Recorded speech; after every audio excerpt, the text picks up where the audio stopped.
వారిని దివారాత్రులు బైబిల్ చదివిన వారే తప్పుట అడిగేస్తే వదలలేనప్పుడు పర్లేదులే అనుకుంటే నీ శరీరాన్ని అపవిత్రపరిస్తే ఊరుకోడు. గుర్తుపెట్టుకో, బైబిల్ ఎలా రాడికల్ స్టేట్మెంట్ ఇచ్చింది. ఏమందో తెలుసా?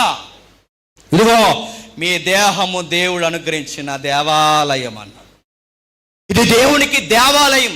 మరో మాట అన్నాడు కింద, నా ఆలయాన్ని అపవిత్రపరిచిన వాడిని చెప్పండి నేను పాడు చేస్తా అన్నాడు.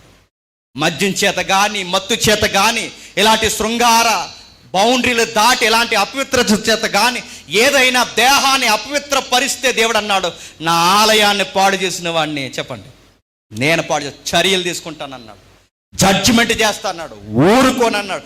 బయట వారికైనా ఒక అడుగు ఆలస్యం వచ్చేమో కానీ దేవుడు పనిష్మెంట్లు, లోనున్నవారు దేవుని పిల్లలు తప్పులు పర్లేదులే అని చేస్తే అడుగు కూడా ఆలస్యం చేయకుండా ఎగేసుకుని మీదకి వస్తాడు. గుర్తుపెట్టుకో, బైబిల్